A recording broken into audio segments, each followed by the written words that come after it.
Bueno, muy buenas noches a todos. Ya volviendo por acá otra vez a reflexionar un poquito, a plantear reflexiones desde el humanismo y la filosofía para estos contextos que estamos viviendo. Entonces esperemos por acá unos segunditos que ya se vayan conectando a este Facebook Live,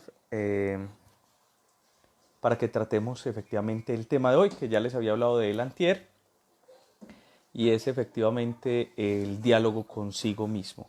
¿Qué significa eso de dialogar consigo mismo? Que ha sido tratado eh, desde la antigüedad, concretamente con Sócrates. Inicia esa necesidad de dialogar consigo mismo, de conocerse a sí mismo. Bueno, viene desde antes. En Hipócrates también aparecía, perdón, en Heráclito también aparecía esa condición de conocerse a sí mismo. Y es algo que nos sigue interpelando al día de hoy. Hola, Claudita, ¿cómo vas? Por aquí saluda. Sarita también saluda. Muy bien. Eh, bueno, arranquemos para que no nos alarguemos mucho. Por aquí entró ya el monito. ¿Cómo van? Bueno, vamos a hablar hoy del diálogo consigo mismo. ¿Por qué es importante hablar del diálogo consigo mismo?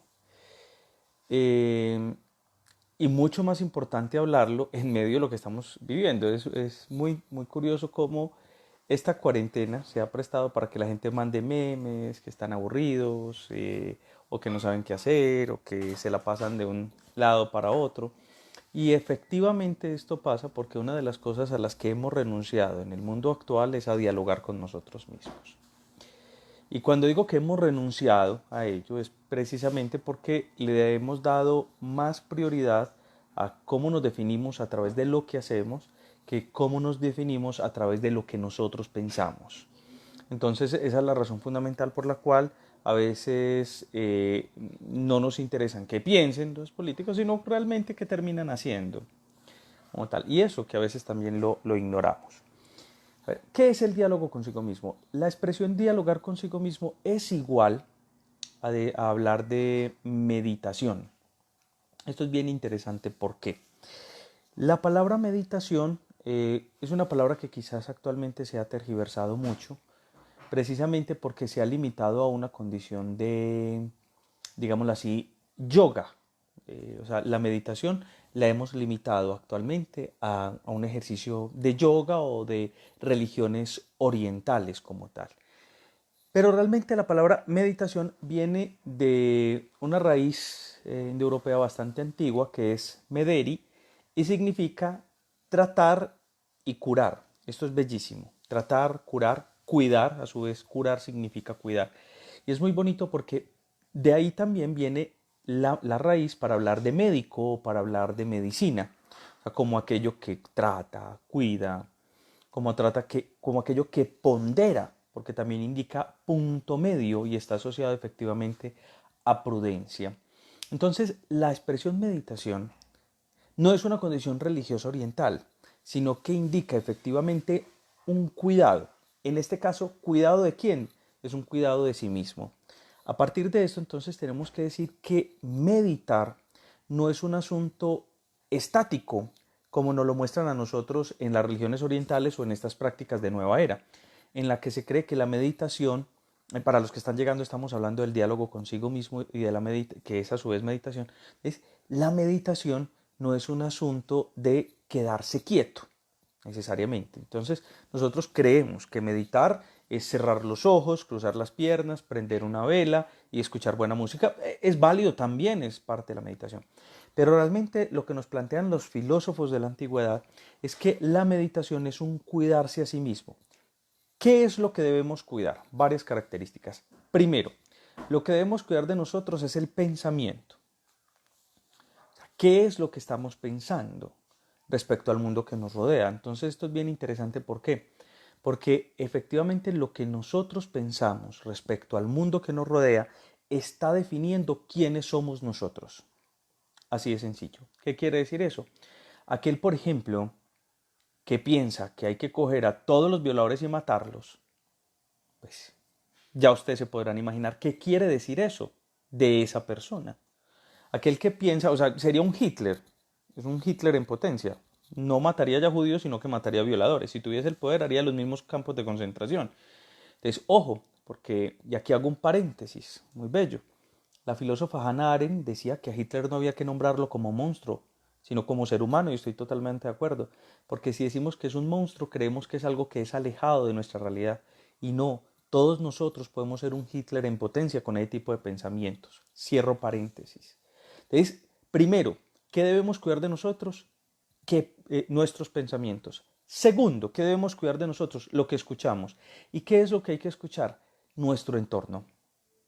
Cuando decimos que es aprender a escuchar nuestro entorno, es porque efectivamente nosotros poco sabemos escuchar la realidad que nos rodea. A veces, obviamente, por tantas ocupaciones, por pensar efectivamente que hay que producir, que hay que consumir, que hay que obtener cosas, poco pensamos las circunstancias. Y esas circunstancias se piensan, obviamente, a partir también del anterior punto de cómo las pensamos como tal. Y tercero, ¿qué debemos cuidar? Y eso es meditar. ¿Qué debemos cuidar en nosotros? La relación efectivamente con nosotros. Hay un diálogo, recomiendo que lo lean. La gente cree que leer filosofía es muy enredado y que los filósofos somos muy enredados. Es cierto, a veces somos más enredados los que estudiamos filosofía que los mismos filósofos.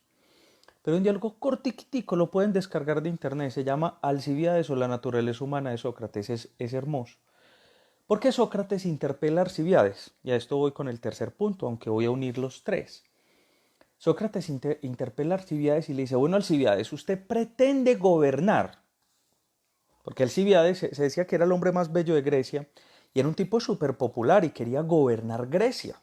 Le dice, pretende gobernar, pero yo usted lo quiero guiar por el verdadero camino para hacer un buen gobierno. Y Alcibiades dice, pero ¿qué se necesita para hacer un buen gobierno? Pues escuchar al pueblo, seguir lo que quieren, dice. Y Sócrates dice, usted no puede pretender gobernar a otros si no se gobierna a sí mismo. Ojo, mire que esto es muy interesante.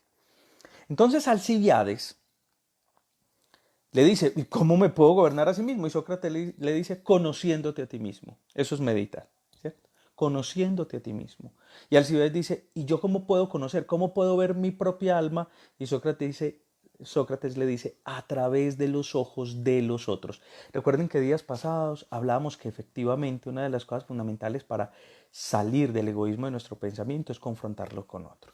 Entonces, ¿qué vamos diciendo? Que el diálogo consigo mismo es meditación y que la meditación viene de mederi, que es cuidar y tratar. Entonces, en pocas palabras, la meditación es, y de ahí viene médico y medicamento. Quiere decir que meditar es cuidarse a sí mismo.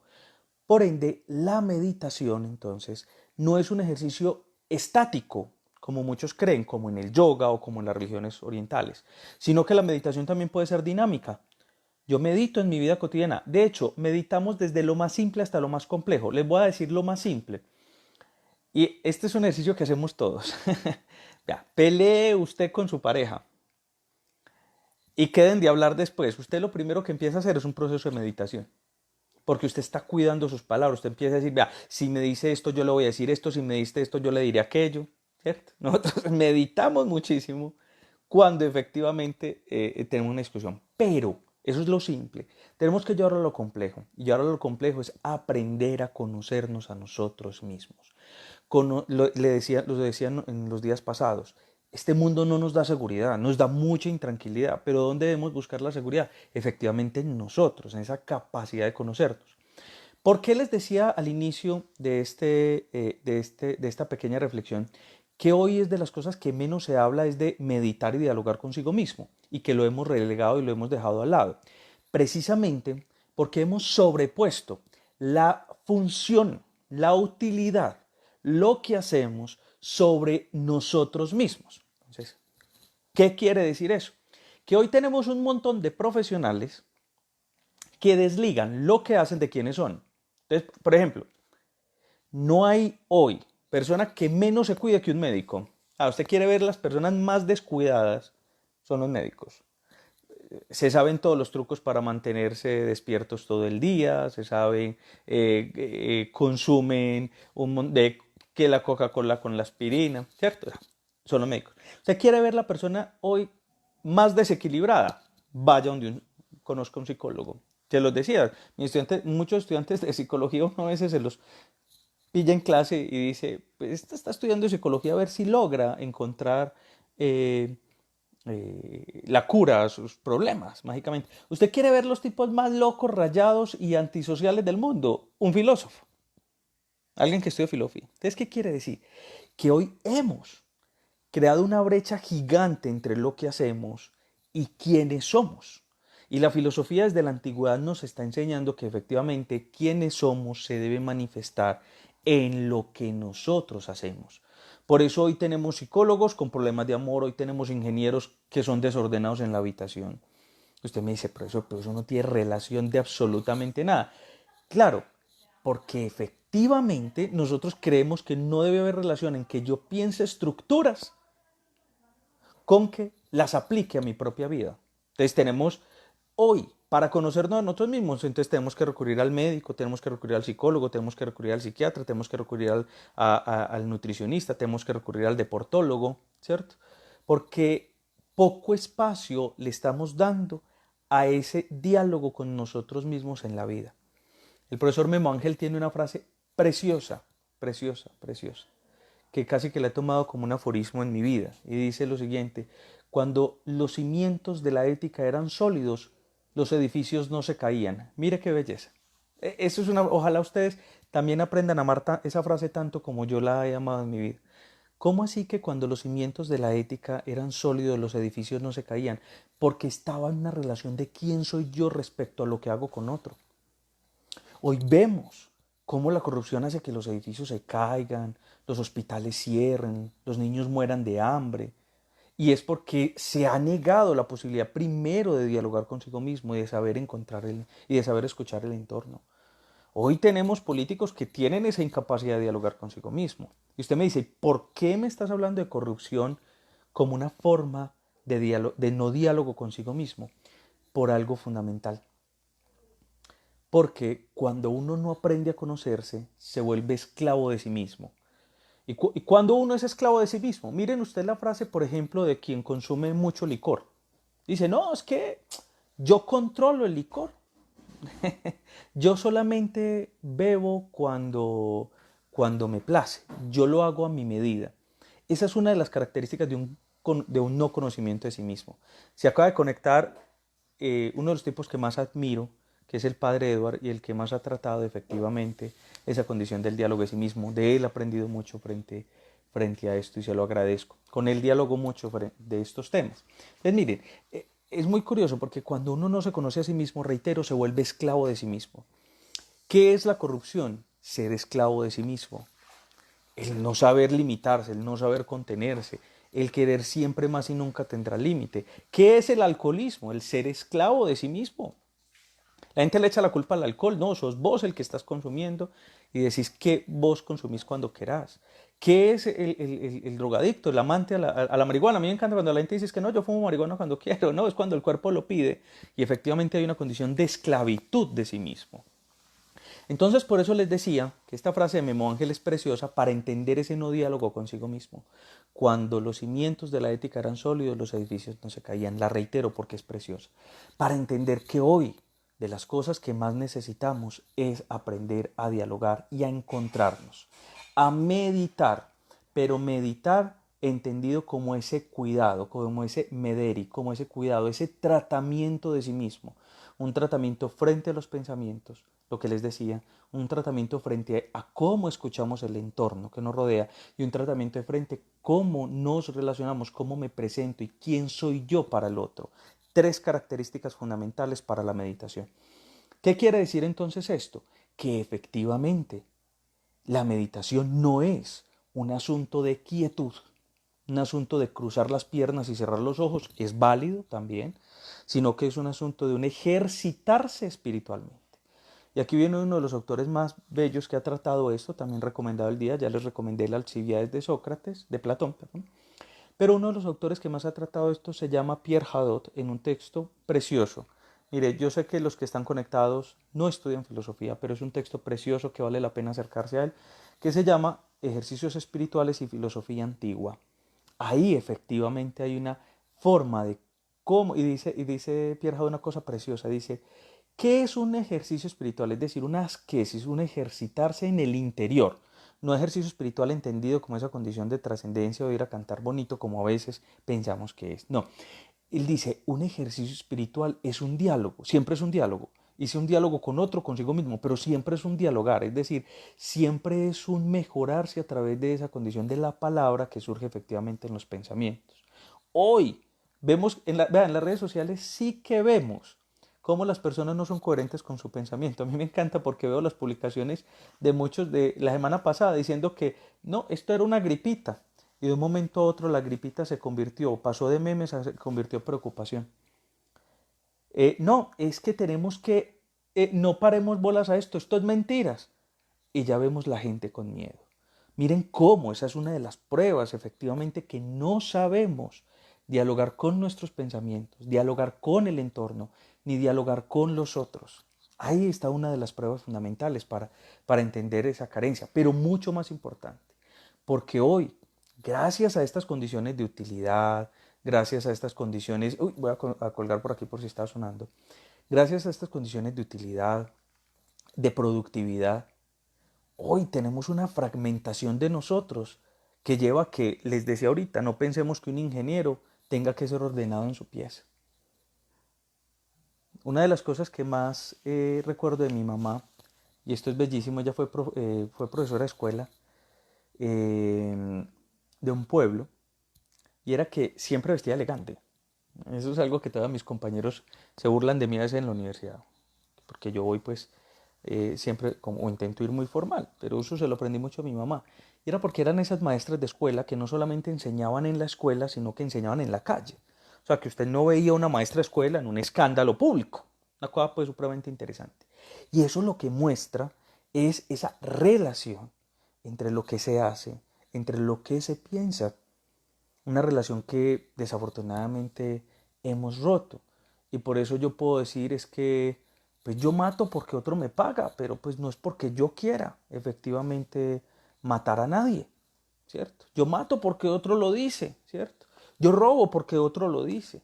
Entonces ahí es donde efectivamente vemos digamos, ese desequilibrio de nuestra persona. Invitación, dialoguemos un poquito más con nosotros. Ya saben que no es un ejercicio estático, es un ejercicio dinámico frente a todo lo que hago. Es un ejercicio que escucha mis circunstancias, lo que me rodea. Es un ejercicio que escucha mis pensamientos y es un ejercicio que escucha a los otros. Recuerden los libros recomendados, no los echen en saco roto. Y recuerden que estos espacios no pretenden ser una verdad, son simplemente un pequeño aporte desde la filosofía y desde las humanidades para esta época de zozobra. Es lo único que quiero con estos pequeños espacios y motivarlos a leer, motivarlos a que ustedes y yo, en primera instancia, aprendamos compartiendo con los otros lo que nos apasiona, lo que amamos, en mi caso, los libros, el diálogo, el encuentro con los amigos. Entonces, gracias por permitirme también ustedes este espacio, porque sé que se conectan cada noche a las 8 de la noche, están ahí. Eh, Ayer me hicieron el reclamo que por qué no me conecté ayer, pero bueno, tuvimos una pequeña calamidad con el perrito, pero ya todo muy bien. Espero que podamos seguir compartiendo este espacio. Entonces, en primer lugar, se los agradezco y que sea una invitación para que permanentemente estemos pensando en otros contextos, estemos pensando en otros horizontes. No, muchísimas gracias, pasen una feliz noche, dejen los comentarios, las preguntas que tengan, ahorita les escribo las referencias bibliográficas que les recomiendo para hoy y bueno, muchísimas gracias.